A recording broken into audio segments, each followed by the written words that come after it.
नमस्कार, मैं हूँ संजय शर्मा। आप देख रहे हैं 4 PM न्यूज़ नेटवर्क। दुबई में हूँ, आप सबको यहीं से दीपावली की हार्दिक शुभकामनाएँ। दुबई में कल रात को जब हम लोगों के पटाखे छोड़ रहे थे, बड़ा ट्विटर पे बार चल रहा था कि पटाखे छोड़ने चाहिए, नहीं छोड़ने चाहिए। कुछ लोग कह रहे थे हम रात भर छोड़ेंगे, कुछ लोग कह रहे थे पॉल्यूशन होता है।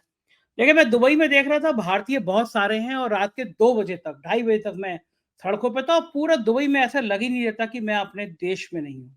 भारतीय बहुत सारे लोग हैं, पूरे घरों पे सजाए हुए थे अपना और खूब पटाखे छोड़ रहे थे वो। तो एक बहुत बड़ा उत्सव है यहाँ पे दीपावली और लोग मनाते हैं। मैं आज ये वीडियो आपसे ख़ास तौर से इसलिए बनाना चाह रहा था, मैं फ़र्क देख रहा हूँ। मैं 1 हफ़्ते के टूर पे आया था दुबई में और मैं फ़र्क देखना चाहता था कि क्या फ़र्क है भारत में और दुबई में।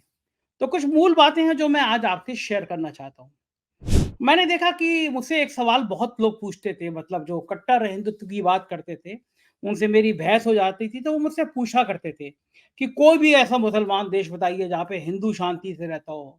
मैं उनको कई देशों के नाम बताने की कोशिश करता था, लेकिन वो उसमें तर्क-वितर्क ढूँढ लिया करते थे। कहते थे जहाँ मुस्लिम माहौल है वहाँ हिंदू शांति से रह नहीं सकता। मैंने दुबई को सुन रखा था, लेकिन मैं सुनी-सुनाई बातों पे यकीन नहीं कर रहा था, तो ये मेरा दुबई पहला विज़िट है। और मैंने दुबई को इन दिनों में पिछले कुछ समय में पिछले 72 घंटे में मैंने बहुत करीब से देखा दुबई को। क्या शानदार देश है। और मैं कल्पना करता रहा कि कभी क्या भारत भी ऐसा हो सकता है? क्या हम कभी भी हिंदू-मुसलमान के झगड़ों से आगे जा सकते हैं? अब उन लोगों को मेरा जवाब है, केवल सुनी-सुनाई बातों पे नहीं, बल्कि अपने अनुभव के आधार पर। आप कहते हैं मुस्लिम बहुल इलाके में शांति नहीं रहती, तो आप दुबई आइए। मुस्लिम बहुल इलाका है और यहाँ पे आके लोगों से बात करिए। यहाँ में रहने वाले हिंदुओं से बात करिए। रहते यहाँ भारतीय हैं, पाकिस्तान के लोग हैं, बांग्लादेश के हैं और भारत के और पाकिस्तान के लोग बड़े प्यार से आपस में रहते हैं। मतलब कल मेरी चाँस की बात है, 2-3 ड्राइवर थे, वो पाकिस्तानी थे। उन दोनों तीनों का कहना था कि हमारी जो आवाम है पाकिस्तान की, वो भी हिंदुस्तानियों को बहुत प्यार करती है। ये नेता हैं, ये नेता एक-दूसरे के लिए इतनी नफ़रत बोते रहते हैं, क्योंकि अगर इनकी नफ़रत नहीं होगी तो इनका कारोबार नहीं चलेगा। और मैंने पर्सनली देखा दुबई में कि एक मुस्लिम बहुल इलाका वाला देश कितनी तरक्की कर सकता है। छोटी-छोटी मैं घटनाएँ बता दूँ आपको।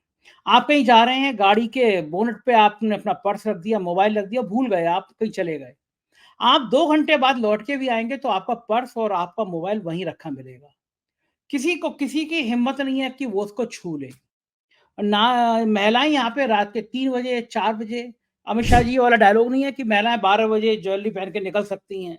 हाँ, अब इतना बढ़िया सुरक्षा हो गई है यूपी में और महिला 12 बजे रात को तो छोड़ो, दिन में उठा के ले जाते हैं यूपी में और रेप हो जाते हैं। ऐसी यानी कितनी घटनाएँ आती रहती हैं। यहाँ पे एक सोच है कि विकास करना है देश का, विकास की सोच है। यहाँ पे ये सोच नहीं है कि किसी के घर में हरा झंडा लगा हुआ है तो चढ़ो, उतरो और भगवा फहरा दो। कहीं भगवा फहरा रहा है उसको गोली मार दो। ये सब जो नफ़रत की चिंटुओं की जो फ़ौज भारत में खड़ी कर दी गई है, वो दुबई में कहीं नहीं है। अब आप सोचिए, आप अपने बच्चों को कैसा भविष्य देना चाहते हैं? एक असुरक्षित भविष्य। पता नहीं होता कि आप ट्रेन में सफ़र कर रहे हैं, कोई जो यूनिफ़ॉर्म पहना हुआ आदमी जिस पे आप सबसे भरोसा करते हैं, वो अपनी राइफ़ल उठाता है और आपकी दाढ़ी देखता है और आपकी टोपी देखता है और आपको मार देता है। ये जो ज़हर दिमाग में बो दिया गया है, वो ज़हर कम से कम इन ऐसे देशों में कहीं दिखाई नहीं देता। आप हिंदू हैं, आराम से मुस्लिम बहुल इलाके में घूमिए, मस्जिद में घूमिए, मंदिर बना हुआ है अबू धाबी में, वहाँ घूमिए, किसी को कोई फ़र्क नहीं पड़ता। मुस्लिम बहुल देश है लेकिन बहुत खुला हुआ देश है। इतने शानदार क्लब हैं, रातों की पार्टी जिनको करनी है वो क्लब में जाएँ। क्लब में जैसे मैं नहीं सोचता कि भारत का कोई भी क्लब इतना मॉडर्न हो सकता है जैसा दुबई के क्लब हैं। मैंने जाके देखा उन क्लब में भी, मैंने पार्क में भी जाके देखा, मैंने इनकी स्टीमर भी देखे और मैंने इनका दुबई को महसूस किया। मॉल में जाइए आप, दुबई मॉल शायद दुनिया के सबसे बड़े मॉल में एक होगा। क्या विकास की सोच है। एक दुबई फेस है। आप इतनी ऊँचाई तक आप लिफ्ट इतनी तेज़ी से चलती है, बुर्ज खलीफा है। मतलब पूरा देश एक ऐसी सोच पर है जो विकास की सोच है। और हमारे नेता क्या करते हैं? हमारे नेता कहते हैं जब वोट आता है तो कहते हैं कि अगर कांग्रेस के घोषणा पत्र में है, तुम्हारी सारी संपत्ति मुसलमानों को दे देंगे। ये तुम्हारी टोटी खोल के ले जाएँगे, ये तुम्हारी बकरी चुरा के ले जाएँगे, ये तुम्हारे जेवर बेच के ले जाएँगे। एक हमारा नेता केंद्रीय मंत्री है, वो बात-बात पे कहता है कि पाकिस्तान चले जाना चाहिए, पाकिस्तान चले जाना चाहिए। मैं कई बार सवाल करता हूँ कि ठीक है भैया, जो आपको लगता है कि जो देश में सेकुलर बात करता है, उसको पाकिस्तान चले जाना चाहिए। तो पाकिस्तान जाना क्या कोई बहुत बड़ा गुनाह है, नरक है क्या पाकिस्तान जाना? हमको तो याद है हमारे प्रधानमंत्री 2014 से पहले हर जनसभा में कहते थे कि हमारा शहीद हेमराज एक बहादुर सिपाही था जिसका सिर काट के पाकिस्तान के लोग ले गए थे, आर्मी ले गई थी। हमारे प्रधानमंत्री जी ने घूम-घूम के कहा कि भाइयों और बहनों, सरकार ऐसी, हुकूमत ऐसी होनी चाहिए, नहीं होनी चाहिए, जो पाकिस्तान में घुसकर शहीद हेमराज का सिर वापस लेकर आए। अब बताइए देश में रहने वाला ऐसा कौन-सा नागरिक होगा जो ये मना कर देगा कि हुकूमत ऐसी नहीं होनी चाहिए? हुकूमत बदल गई, साहब सत्ता में आ गए, अब लोगों को लगा अब तो प्रधानमंत्री पद की शपथ ले रहे हैं, शपथ लेने के 1 महीने के अंदर पाकिस्तान में घुसेंगे साहब, लाल-लाल आँखें करके और घुसेंगे और हेमराज जी का सिर जिस अवस्था में हो वो लाके उसका दाह संस्कार करेंगे। लेकिन हुआ क्या कि जब शपथ ग्रहण हो रही थी हमारे साहिब की, तो उसमें हेमराज का सिर जिसने कटवाया होगा उन प्रधानमंत्री जी को न्योता दिया, नवाज़ शरीफ को न्योता दिया। अब लोग हैरान कि इनके इशारे पे तो हमारे हेमराज का सिर काटा गया, उनकी आर्मी ने, उनके आतंकियों ने, और ये तो उल्टा उल्टा उनको न्योता मिला हुआ है। क्या बात वहाँ खत्म नहीं हुई? कुछ दिन बाद हमारे प्रधानमंत्री जी विदेश से लौट रहे थे, उस समय विदेश मंत्री ज़्यादा थे, अभी भी विदेश मंत्री ज़्यादा हैं प्रधानमंत्री से, और लौटते-लौटते बोले कि जहाज़ जो है पाकिस्तान में उतार दो, मुझे नवाज़ शरीफ को हैप्पी बर्थडे कहना है। अब लोगों ने, भक्तों ने कहा देखो ये होती है कूटनीति, क्या प्रधानमंत्री है, हमारा पाकिस्तान में जाके बर्थडे कह रहा है, संबंध अच्छे होंगे। अचानक उतार दिया, लोगों ने कहा अचानक उतार दिया, लेकिन जब जहाज से गिफ्ट उतरे बर्थडे के तो पता चला कि ये तो प्लान था कि हमें गिफ्ट करना है, उनकी अम्मी को बधाई दी, अच्छी बात है, किसी की माँ को बधाई देनी चाहिए। लेकिन पाकिस्तान ने उसके बाद हमें क्या दिया? पाकिस्तान ने उसके बाद में कई सारी दिल को लगने वाली घटनाएँ दी। तब गिरिराज किशोर ने कभी नहीं कहा, पूछा कि हमारे प्रधानमंत्री जी पाकिस्तान क्यों चले गए? क्यों आखिर इतना लाड़ आ गया? पाकिस्तान की एजेंसी को पुलवामा अटैक के बाद में कहाँ-कहाँ जाँच करने के लिए, उड़ी के हमले के बाद में कहाँ-कहाँ जाँच के लिए बुला नहीं लिया गया। और अभी पिछले दिनों हमारे विदेश मंत्री पाकिस्तान गए। उनके चश्मे के ऊपर हमारी गोदी मीडिया लहू-लुहान हो रही थी। क्या क्या लो लाल हो रही थी, क्या चश्मा है, चश्मे का एंगल देखिए, पाकिस्तान चश्मे से डर गया। ऐसी-ऐसी खबरें गोदी मीडिया चला रही थी।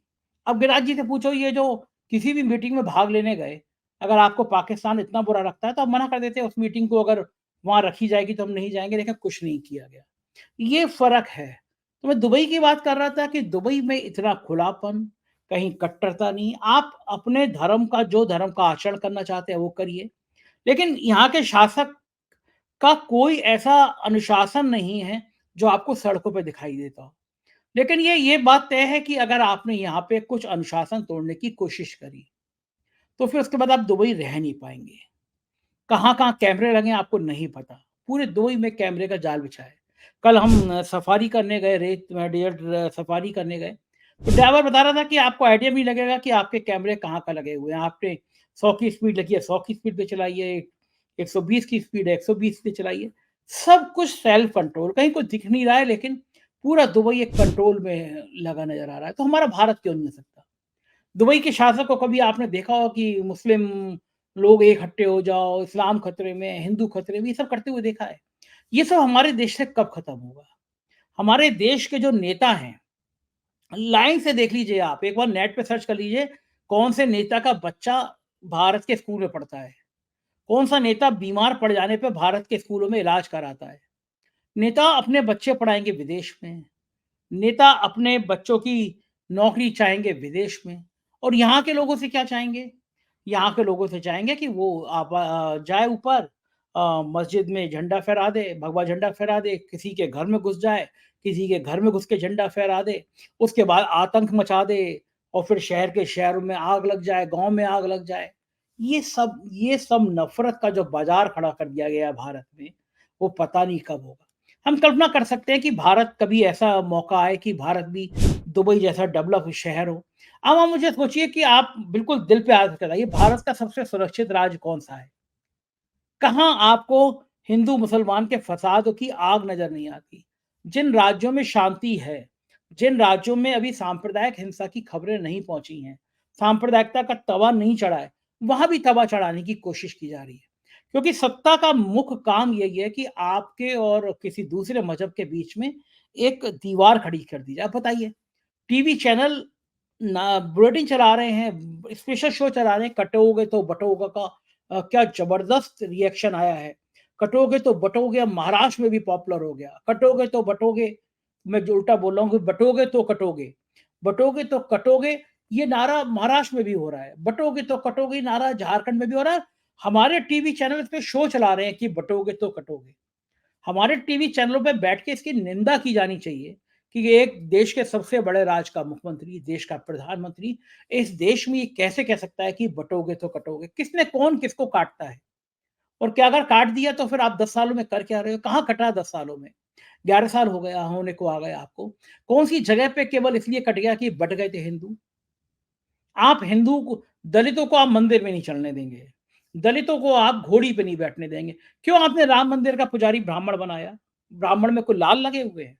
अगर आपको इतनी अच्छा लगता है, आपको लगता है कि बटेंगे तो कट जाएँगे, बाँटना नहीं है, तो एक संदेश देते। राम मंदिर का पुजारी दलित बनाते। कहते कि देखो भैया राम भगवान राम ने शबरी के झूठे बेर खाए थे। तो हम उस समुदाय का एक व्यक्ति आज पुजारी बना दे रहे हैं। आपको जब मुख्य जगह बैठाना होगा, तो आप ब्राह्मण को बिठाएँगे, आप ठाकुर को बनाएँगे, आप बनिए को बिठाएँगे। और जब आपको झंडे फहरवाने होंगे, तो आप किसी किसी ऐसे आदमी को जब आपको कावड़ यात्रा निकालनी होगी, तो आप पिछड़ों को, दलितों को ऐसे ढूँढेंगे।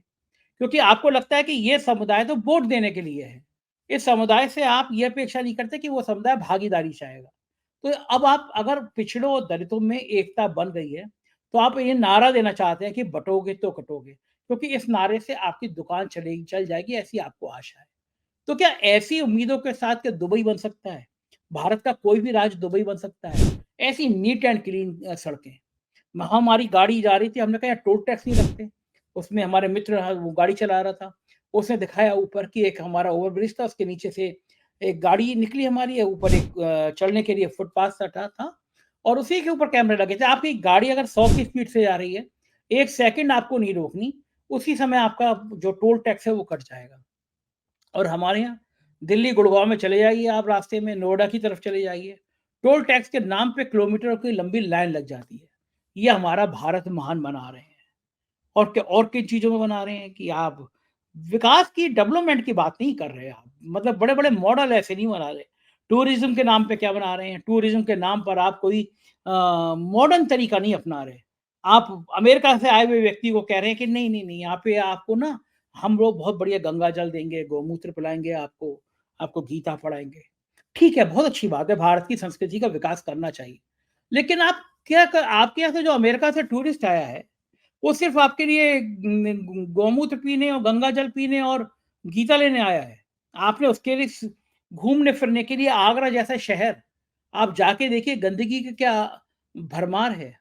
ट्रेनें देखिए, अगर ट्रेन में सफ़र करना, यातना करना है, बुलेट ट्रेन क्या भारत की जनता की आपूर्ति कर सकती है? पूरे अभी पिछले दिनों फ़ोटो आए दीपावली पे, कैसे लटके हुए लोग थे। छठ पूजा आ रही है, एक के बाद एक लोग आएँगे। मेरे कहने का मतलब ये है कि ये जो हाल कर दिया है मुल्क का, इस हाल का अ, मुझे नहीं लगता कभी कि हम भारत की कोई नेता, कोई बड़ा शख्स सोचेगा कि हमें दुबई जैसा बनना है। और मुझे लगता है आप लोगों में से बहुत लोग भी चाहेंगे जब घूमने जाएँगे, कहीं बाहर जाएँगे, कल्पना करेंगे, सोचिए कि ये आपकी कारण आपकी जो दिमाग में ज़हर भरा है उसके कारण भारत दुबई नहीं बन पा रहा। मना करिए ना इन लोगों को, इन लोगों के हिन निन जो ये कहेंगे बँटोगे तो कटेंगे उनको मुँह तोड़ जवाब दीजिए कि हम कोई नहीं बँट रहे। हम लोग अगर कोई पिछड़ा है, कोई दलित है, तो बँट नहीं रहे। आप हम गर्व से कहो हम हिंदू हैं और हिंदू हैं तो किसी के घर पे झंडा फहरा देंगे, कम से कम मैं उस तरह का हिंदू नहीं। मैं कभी उस व्यक्ति को समर्थन नहीं कर सकता, जो किसी के व्यक्ति के घर में जाकर उसका झंडा फहराए। मैं कभी उस तरह का हिंदू कदापि नहीं हो सकता, जो किसी धर्म स्थल के बाहर खड़े होके कोई दूसरे धर्म को गाली बके, गंदी-गंदी बातें कहे। अपना सारा शक्ति उस धर्म के लोगों को लज्जित करने में, शर्मिंदा करने में लगाए। मुझे नहीं पता कि आप किस तरह के हिंदू हैं और किस तरह की मानसिकता को पसंद करते हैं, लेकिन आप इस तरह के हिंदू बनने की कोशिश करिए, मेरा विनम्र सुझाव है। कि जो प्यार से रहना जानता हो, वो जो बटोगे तो कटोगे के नारे का विरोध करना जानता हो, कहे कि ये हिंसा की बातें बंद करिए। आपके नेता जो है इलाज कराने विदेश जाते हैं, आपके बच्चे विदेश में पढ़ते हैं, नौकरी करते हैं, पहले हिंदुस्तान में लाइए। इनको कुछ दिन कावड़ यात्रा पे भेजिए। इनको कहीं चाहिए कि आपके नेताओं के बच्चे मस्जिद के बाहर खड़े होकर नारे लगाएँ, जैसे अब गरीब का बच्चा लगाता है, किसी के घर में चल के उसका झंडा उतारें, ये नेताओं के बच्चों को करना चाहिए। लंदन, अमेरिका से आए हैं बढ़िया-सी नौकरी से और यहाँ पे न मस्जिद के बाहर नारे लगाएँ। तब आपको समझ में आएगा कि ये नेता केवल आपसे बोलते हैं, इनके बच्चे आराम से रहते हैं, आपको मूर्ख बनाते हैं, आपको पागल बनाते हैं, आपके दिमाग में हिंसा भरते हैं। तो दिवाली पर संकल्प लीजिए कि ऐसे हिंसक लोगों को जवाब देना है आपको, प्यार से रहना है। मैं दुबई के कुछ जगह के वीडियो आपको और बना के भेजूँगा, बने रहिएगा, जॉइन करिएगा, सब्सक्राइब करिएगा। शुक्रिया, थैंक यू।